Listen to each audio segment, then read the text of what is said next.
ask Satyanarayana Garu, because you worked as a vice chancellor to, of course, this not only this university, and we always feel that Rajiv Gandhi Institute of Technical Education is somewhat different. I mean, so their methodology, as sir said, their methodology may be different also. But recently newspapers, I think out of 15 universities, only Rajiv Gandhi University is hitting the headlines. And of course, after Venkatramana going there, now it is, calm. I mean, just I'd like to know how RJTKD is different as methodology-wise, instruction-wise, and curriculum and other aspects. Is that really can be implemented in mainstream universities? These two questions. Yeah. So, the Rajiv Gandhi Institute of Knowledge Technology started with a different mindset, because this was started for the rural students particularly, because the admissions was given to the rural, and originally it is mandal based. That means every mandal in entire Andhra Pradesh, because we started 3 IIITs that time, when combined Andhra Pradesh. I was the founder registrar to the RJKT. So the purpose is to give opportunity real rural students and those who are studying in the government schools, and not in residential and not in the private schools. That is only the time it started with the 15% is open, that is government, private, residential, etc. The remaining 85% of the seats are reserved to the rural, that too to cover entire mandal. Each mandal, few seats were reserved. So in that, merit was taken only in that mandal. It was not compared to other mandal also.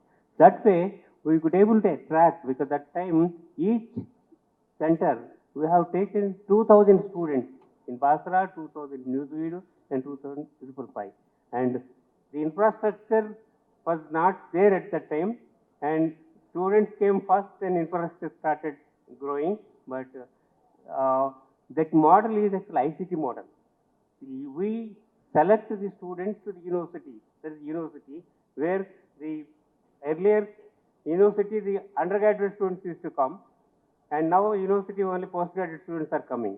There to the university, that too technical education, 10th class passed, but +1, +2, and intermediate we admit. There is an integrated engineering program, and the originally when it started, all lectures were recorded in IIIT Sachivalayam, and it is ICT model. Every student was given a laptop, and the teachers were actually appointed not as a teacher, lecturers or readers process, they are mentors. ఎందుకన్నానంటే sir దీంట్లో తీసుకొచ్చిన దానిలో skill అనేది ఒకటి తీసుకొచ్చాడు. What I observed in the last 6 years so నేను public service కమిషన్లో కూడా మీరు ఏ ఎగ్జామ్ పెట్టినా రాజీవ్ గాంధీ యూనివర్సిటీ వాళ్ళే టాప్. ఎనీ టెక్నికల్ ఇది ఐ మీన్ ఆ మెథడాలజీ ఇక్కడ ఎందుకు ఇంప్లిమెంట్, ఆ పార్ట్ మీద can you please focus on that? Yeah, of course, it is a costly affair, because the students were given full freedom, right? And students are, it's a completely residential only, right? And they will have to be there in the campus. Even Basra student has to be there in the campus only. And every week there was an exam. Every month there was an exam, right? Earlier. And all exams are computer based and mostly objective type questioning, answering there. So the student has to read everything now. So that, and in addition to that, because when I was, now it is also continuing, when I was a vice chancellor there, we used to monitor like a +2 junior college, Sri Chaitanya Narayana, like that, up to engineering. So we used to do special training in the skill set, communication skill or preparation for the selections, etc. So that type of special coaching and one-to-one attention was there. So that's why it was doing very good. And during your term, I remember I was vice chancellor. Yes, I know. In every department, hundreds of students used to be selected as engineers thank you sir, thank you. Venkataramana గారు, మీరు కొంత ఏమైనా add చేస్తారా? That methodology, instruction design ఉస్మానియాలోనో, కాకతీయలోనో లేదా శాతవాహన్లోనో ఎందుకు implement చేయలేదు? Sir, first of all, the model is totally different. Just freshly passed out 10th class students తీసుకుంటున్నాము. Also that needs a lot of huge investments and it's a students 9,000 students ఒక క్యాంపస్లో ఉంటారు. సరే రాను రాను మెథడాలజీలు మారుతున్నాయి. I think for a residential university it is very good. But eventually we want to make it a technological university. ఒక మంచి technology university లాగా. But the students are very bright. మీరు అడిగిన ప్రశ్న ఎందుకు వాళ్ళకు ఇదంటే హ్యాండ్ హోల్డింగ్ చాలా బాగుంటుంది. అఫ్ కోర్స్ కొన్ని ఓవర్ ద ఇయర్స్ ఇన్ఫ్రాస్ట్రక్చర్ కొద్ది. సో ఇప్పుడు now thanks to the government of Telangana we're able to scale it up and ramp it up and by 2025 the RGUKT will be by finest. Yeah, of course, you know, it is passing, I mean, suggestion. I think you have to, it is time to bifurcate that university also. 9,000 people at one campus is always dangerous. Yeah, sir, Kishan Rao garu, ఇవాళటి మీరు చాలా 52 ఏళ్ళు చూశారు ఉస్మానియాని. ఎందుకు ప్రతిభ గురించి మాట్లాడుతున్నాం, merit గురించి మాట్లాడుతున్నాం, స్కిల్ గ్యాప్ గురించి మాట్లాడుతున్నాం. ఈ 52 ఇయర్స్లో ఈ స్కిల్ లెవెల్స్ ఇట్లా పడిపోయినా అని అనుకుంటున్నాం కాబట్టి పడిపోవడానికి కారణం ఏంటిదని మీరు భావిస్తున్నారు? అంటే చాలా సార్లు మేము సెలక్షన్లో మాట్లాడినప్పుడు వాళ్ళందరూ మాకే చూపించినారు, ఐఏఎస్ ఆఫీసర్లు, మీ ప్రొఫెసర్లే సరిగ్గా చెప్పట్లేదు, మీ యూనివర్సిటీ నుంచే ఇట్లా వస్తున్నారు పిల్లలు, సో ప్రాబ్లం యూనివర్సిటీలలో ఉంది స్కిల్ సరిగ్గా లేకపోవడానికి అని చెప్తున్నారు. మీరేమనుకుంటారు మీ అనుభవంతో? సార్, మీరు నన్ను అడగాల్సిన ప్రశ్న అడిగారు, అందుకు చాలా సంతోషం చక్రపాణి గారు. ఈ గ్రామం పోతుగలని నేను అనుకుంటున్నాను, కరెక్టేనా సార్? రామిరెడ్డి గారి ఊరు మా ఊరు పక్కన. అంటే మీ గ్రామానికి 2 కిలోమీటర్ల దూరంలో నేను జన్మించాను. ఆ ఊరు పేరు ఆవునూరు గూడెం. అందరి గురించి తెలుసు కానీ కిషన్ రావు గారి గురించి తెలియదని మీరు అన్నారు కదా. కానీ మనం పుట్టిన ఊర్లో 2 కిలోమీటర్ల మధ్య మాత్రమే. ఎందుకంటున్నానంటే ఇప్పుడు మా యూనివర్సిటీలో సబ్జెక్ట్స్ వేరు సార్. ఇప్పుడు నేను సైన్సే, ఇప్పుడు తెలుగు అంటే తెలుగు సబ్జెక్టే అని భావించొద్దు. బాటనీ, జువాలజీ, కెమిస్ట్రీలో నేను టాపర్ను. కానీ ఎంఏ తెలుగు మాత్రమే చదివాను హైదరాబాద్కి వచ్చి. బట్ ఎనీవే సార్, ఇప్పుడు ప్రొఫెసర్ ఆఫ్ ప్రాక్టీస్ అనే ఒక పాయింట్ కొత్తగా వచ్చింది కదా, దాన్ని 100% నేను గౌరవిస్తాను, ఆమోదిస్తాను. కారణం ఏమిటంటే my specialisation, my PhD subject is only that's folklore. అంటే జానపద విజ్ఞానమే అన్ని విజ్ఞానాల కంటే గొప్పది, అది మూలమైంది అనేది నా భావన, నా రీసెర్చ్ సబ్జెక్ట్ కాబట్టి. అయితే మా యూనివర్సిటీలో dance, music, theatre and folk arts అనేవి మేజర్ సబ్జెక్ట్స్. అయితే ఈ అన్ని సబ్జెక్టులకు వెళ్ళా నాకు నచ్చింది ఫోక్ ఆర్ట్స్. కారణం ఏంటంటే నేను ఒక కుగ్రామం నుంచి వచ్చాను. మీకు చూస్తే ఒక దొరల కుటుంబం మీరు భావించవచ్చు మీ భాషలో, కానీ నేను కేవలం దళితుల పక్షపాతిని. ఇతడు ఒక దళిత దొర, పెద్ద మాదిగా అనే టైటిల్ కూడా నాకు ఇచ్చారు సార్. మీరు నమ్ముతారో నమ్మరు నాకు తెలియదు. But anyway that's different story. But ఏంటంటే ప్రొఫెసర్ ఆఫ్ ప్రాక్టీస్ని మనం ఎప్పుడైతే ఇంప్లిమెంట్ నిజంగా చేసి వాళ్లను అర్హులుగా చేసి యూనివర్సిటీ వేదికలు కనుక ఎక్కిస్తే మీరు అనుకున్నటువంటి స్కిల్ ప్రాబ్లం చాలా వరకు డెవలప్ అయ్యే అవకాశం ఉంది. అది కేవలం ఏదో పిహెచ్డి డిగ్రీ కూడా వాటి కొరకు అనేది నా భావన. మనం జానపద డాన్స్ చేస్తే మైక్రోసాఫ్ట్ ఉద్యోగం వేడు కదా సార్. ఏమంటారు? మనము మన పిల్లలకు తెలిసిన విద్యనే జానపద కళలే చెప్తే మైక్రోసాఫ్ట్ ఉద్యోగం వేడు కదా సార్. ఇండస్ట్రీ కనెక్టే కాదు ఇవన్నీ. ఎంటర్టైన్మెంట్ లేదు సార్, మన మైక్రోసాఫ్ట్ చదువుకోటిస్తాడు, కానీ వీళ్ళు పుట్టుకతోటే సెల్ఫ్ ఓరియంటేషన్ కోర్సెస్. మేము పీరీల పండుగ అనేది కూడా మాకున్నటువంటి సిలబస్ సార్. అది నేను పోయిన తర్వాత పెట్టించాను మత సామరస్యం కొరకు. అన్ని జానపద కళలు, అన్ని మాదిగ డప్పు, చిందు భాగవతం, చిరుతల రామాయణం కేవలం తెలంగాణలో ఎన్నో ఏళ్లుగా ఉండి ఆదరణ నోచుకొని అన్నింటినీ ఇప్పుడు పునరుద్ధరింపజేస్తున్నాం. వాటి అవసరం చాలా ఉంది. Thank you sir. Thank you sir. Okay. Professor Sitarama Rao గారు, స్కిల్ సెట్స్ మీద, స్కిల్ గ్యాప్ మీద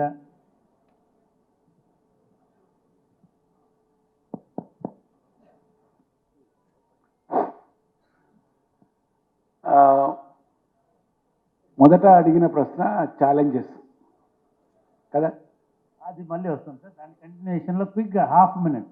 అట్లా యా రైట్. ఇంతవరకు ఉన్న మనం ఇస్తున్నటువంటి డిగ్రీలన్నీ కూడా బేసిక్గా నాలెడ్జ్ ఓరియంటెడ్ డిగ్రీస్ అనేది మనందరికీ తెలుసు. నాలెడ్జ్తో పాటు స్కిల్స్ కూడా ఇవ్వగలగాలి. ఆ రెండు కలిపిన డిగ్రీలు ఉంటేనే ఇవాళ విద్యార్థులు జాబ్ మార్కెట్లో ఉన్న అవకాశాలను పెంపొందించుకొని సమాజానికి అటు పారిశ్రామిక రంగానికి కావచ్చు, సేవా రంగానికి కావచ్చు, ఎవరు ఎటువంటి స్కిల్స్ ఉన్న వాళ్ళు అవసరం అవుతారో వాళ్లను మనం ఆ రంగాలకు సప్లై చేసినట్టు అవుతుంది. కాబట్టి ఇప్పుడు పెద్ద ఎత్తున స్కిల్ ఎడ్యుకేషన్ ప్రమోట్ చేయాల్సిన అవసరం ఉన్నదనేది మన అందరి అభిప్రాయం. అయితే యూజీసీ పాలసీ ప్రకారం కూడా వొకేషనల్ డిగ్రీస్ కూడా స్టార్ట్ చేయండి అని అంటున్నారు. ఇప్పుడు national higher education qualification framework కూడా దాదాపుగా అదే రకంగా బిల్డ్ చేసిండ్రు. దానికి అనుకూలంగా మన open university is the one of the best means to spread skill education అనేది చాలా నిశ్చితమైన అభిప్రాయం. కాబట్టి ఓపెన్ ఎడ్యుకేషన్ రిసోర్సెస్ను వాడుకొని సార్, ఇప్పుడు ఓడిఎల్ ద్వారా నేను అడుగుతుంది ఓవరాల్గా తెలంగాణలో స్కిల్ గ్యాప్ ఎక్కువగా ఉండడానికి కారణం. Correct. I think correct person బహుశా నాకు సాటిస్ఫైడ్ ఆన్సర్ ఏమన్నా రామచంద్రమ్మ గారు చెప్తారేమో. ఎందుకంటే నేను అంటే కోర్స్ కంప్యూటర్ స్కిల్ అని నేను అనుకోను సార్. ఐ మీన్ అదొకటే కాకుండా అన్ని రకాల ఓవరాల్గా, because you are heading big university now, of course not bigger than this. మీ వ్యూలో ఓవరాల్గా తెలంగాణ ఫేస్ చేస్తున్న స్కిల్ షార్ట్ ఫాల్కి కారణం ఏంటి? Okay, I won't directly able to answer that question, but in general. Yes, sir. If you look at, I was listening to the previous, panel discussion. Yes. So many were actually of the opinion that, there's a gap between the industry and the education institutions. It's because, the industry has changed rapidly, but we have not changed. That's what I would like That's to the problem, major problem. And that change has to come within. We have to plan for it. So I will sum up the change, that is required. If you see, traditionally our universities are basically knowledge centers. They basically give knowledge and we test them and 3-hour exam and then give a degree and so on. That worked for some time, but it failed to work now because the industry has changed so rapidly. Right? That doesn't work now. So now we want these universities to be not only the knowledge centers, they have to be skill centers, they have to be innovation centers. Yeah. So it doesn't come just like that actually. So you have to plan for it. You have to change. You have to own it and then change it. The change should come within, and probably you can take the help of alumni. That is a different aspect. But first of all, we should note that we have to change. Our institutions have to change. I'll again underline. Not only they have to be knowledge centers, they have to be skill centers, they have to be innovation centers. It's a wonderful observation, sir. Of course, the problem is lying with our policy itself, but policy at the national level, and of course policy at university level also. నాకు కూడా ఒక చిన్న ఇది గుర్తు వస్తుంది sir. మనం 70s కంటే ముందు ఇంత డ్రాస్టిక్ ఇంజనీరింగ్ ఇవన్నీ లేని టైంలో ఐటీఐ అని ఒక మన ఇండియన్ కండిషన్కి అవసరమైన టెక్నాలజీ తోటి కాలేజీలు వచ్చింది. అండ్ లేటర్ 70s తర్వాత మనకు పాలిటెక్నిక్ అనేటువంటి మిడిల్ లెవెల్ టెక్నాలజీ వచ్చింది. సరే, ఈ ఇంజనీరింగ్ వచ్చిన తర్వాత ఈ 50 ఏళ్లలో మళ్ళీ దాన్ని ట్రాన్స్ఫార్మ్ చేసేటువంటి ఎడ్యుకేషన్ మోడల్ రాలేదు. ప్రాబబ్లీ ఇప్పుడు వచ్చినటువంటి న్యూ ఎడ్యుకేషన్ పాలసీలో ఆ కాంపోనెంట్ కనబడుతుంది. నేషనల్ ఎడ్యుకేషన్ పాలసీలో ప్రాబబ్లీ అది కనబడుతుంది. విజయరావు గారు, can you please enlighten us about the changes that national education policy is going to bring to upskill the people and skill enhancement among the students? I think the main reason for the void in the skill is our education is not contextualized. Whenever we educate a child, we need to give the context, the real world context. Our education is more or less dry. It's a piece of information. In the real world, how it is connected, we are not telling. If we are able to make that connect. So in the classroom, you teach how your knowledge is connected. There is no course given, even in the Harvard, what is the science of mobile. Once the child learns how the science works here, the child will go and create another mobile, another version of mobile. So there is a knowledge given of physics, chemistry, engineering, but the child doesn't know how to put together into a mobile. That connectivity is missing in our education system. If we start doing that well, the child will start connecting things and prepare the real world solutions. Doing real world solution is the skill. Yeah, that's true. Sir, Krishnadevarao గారు ఈ discussion అంతా విన్న తర్వాత and of course from the beginning we're discussing about technology engineering skills and దీన్ని మించిన science దీన్ని మించినటువంటి knowledge లేదేమో అనేటువంటి భ్రమ ఇక్కడ ఉండేటోళ్ళు కూడా కలిగే అవకాశం ఉంది. How do you look at social sciences and of course law? Maybe I consider law also a social science. So how you look at the skills and how social sciences can impart skills among this generation of students? 1980s, there was a serious introspection into the legal education in India, and that started looking at Oxford, Cambridge, Harvard, Yale models. How do we implant that into India? And that was the time the experiment, Professor N.R. Madhav, founder of the National Law School movement, started in Bangalore. This now what we are discussing about NEP 2020, in 80s, the discussion started interdisciplinarity. How do we integrate teaching of social sciences with the law? And also, it is based on the jurisprudential sociological school of jurisprudence. In law, we say it's not only the law in the books, law in the society is important. As Professor B.J. Rao sir said, connect with the society is first important in the law school, which is where you look at Harvard, Oxford, how they have become very important. Similarly, now we are looking at connecting with the industry, connecting with the practical skills. In fact, legal education over the years, because why it has become a wonderful experiment. Every state is coming out with the law school because we focus on experiential learning. We focus on learning the law in the society. We focus on learning the practical skills, litigation skills, entrepreneurship skills. So therefore, legal education has become as a much sought after law school. I'll just take one more idea, challenges to higher education. Professor Madhav always used to say, it's not the infrastructure buildings which is important.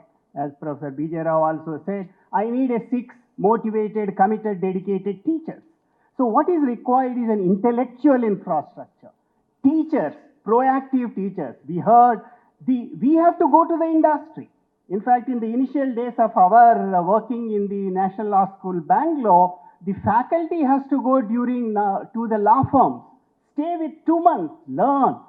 So that's what is important. So we need intellectual infrastructure, we need a digital infrastructure, we need also experiential infrastructure. Thank you. Thank you Krishnadevarao గారు. But తెలంగాణలో లా అనేది చాలా quick answer కావాలి sir. తెలంగాణలో లా అనేది కొంత neglect చేసినట్టుగా కనబడుతూ ఉంది. I mean only 2 universities out of 32 districts, only 2 districts we have law schools, law colleges. అంటే అది జనరల్గా మనకు తెలంగాణ ఆంధ్రదేశంలో ఫస్ట్ నుంచి IIT fashion model with respect to IIT Ramaiah garu and other. So that's one. Second, science education చాలా importance ఇచ్చారు. తర్వాత social science, లా ఇప్పుడు పికప్ అవుతుంది, చాలా పికప్ అవుతుంది. You look around Hyderabad, several private universities have started 5-year LLB and other law school. అంటే Indian courts లాగానే law schools కూడా ఎలీట్కి ఫ్రెండ్లీగా ఉన్నాయేమో అనిపిస్తుంది. అంటే both are there, but I will give some other. And recently we had, I think మనకి education మినిస్టర్తో డిస్కషన్లో I think we're experimenting 2 things which in fact my passion and commitment in the strengthening legal education in Telangana is we are taking a pilot, some Osmania we wanted to experiment, and Kakatiya University Law College. We wanted to experiment, and we will help the teachers in the curriculum, teaching pedagogy, Thank you, sir. methods, Thank and you. other. In fact, And no. lastly, one more, recently with the state, Telangana State Legal Service Authority, we are doing a pilot where we will identify some law colleges in the state where the Nalsar, law college, law firm, and the legal service authority will help in access to justice, Sir, including private law colleges. including selected, but we wanted public funded Right. universities no problem. to give Any college importance. is law college. Sure, no, sure. no issue. Yeah, thank Sir, you. thank you, sir. Thank you for your initiative. Mallesham Garu, you are heading a rural university, right? Now you are, I think, after seeing this entire celebration, the urban కు rural కి ఒక gap ఉంది అనేది మీరు realise అయి ఉంటారు. Even course structure, course designing, skill level, ఇదిలో కూడా తేడా ఉంది. I mean, what is your vision of, skill development in Telangana, particularly in rural areas, rural universities? So first of all, the term called skill, I have a problem with this. Of course, there are philosophers different always, definitions to the have skill. problems. There are different definitions to the skill, what skill is. You also try to define what skill is. Now, before I come to that, I have a submission. Education, when to define education, look at the education. This reminds me the definition of education.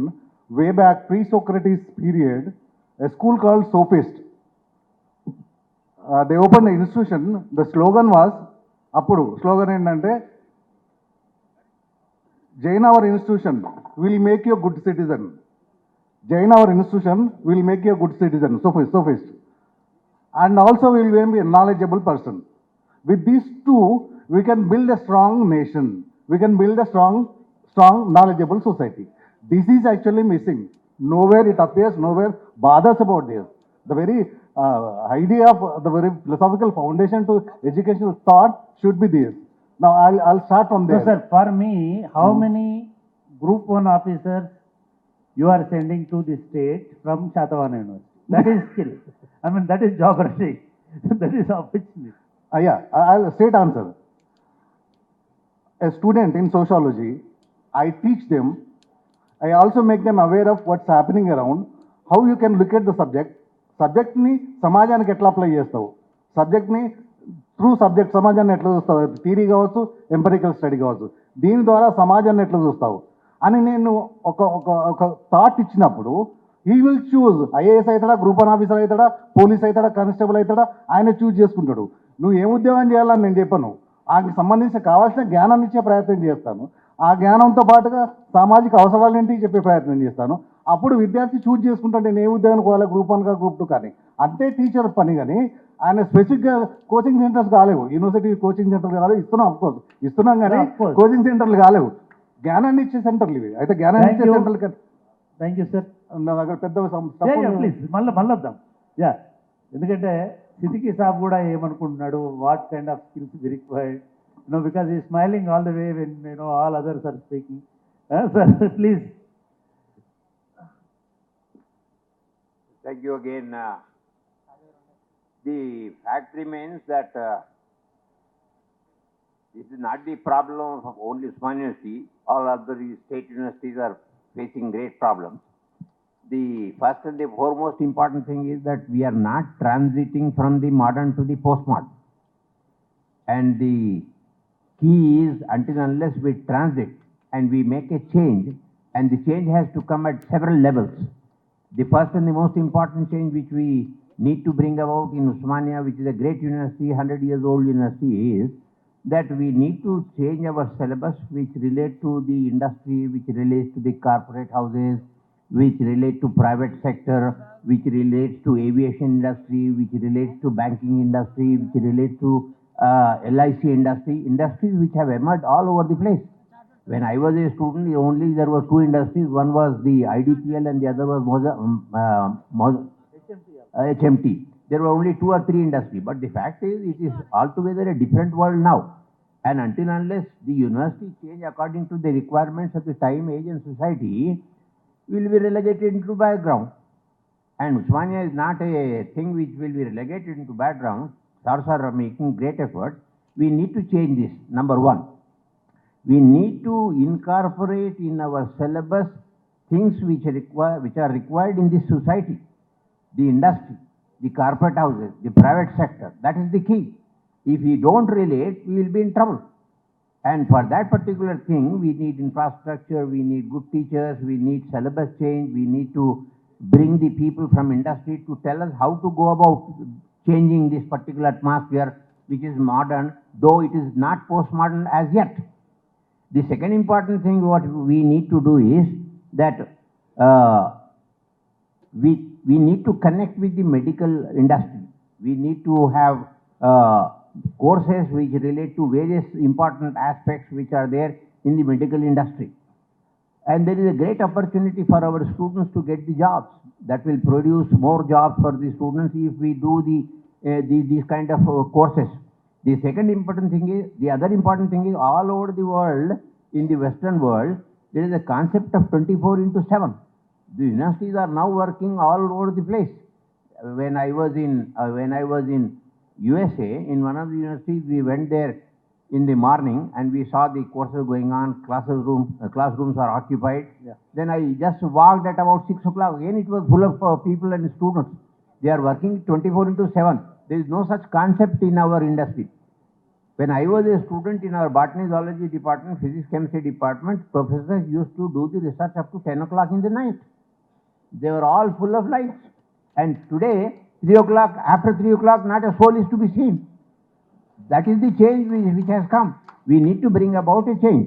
Also, you should remember the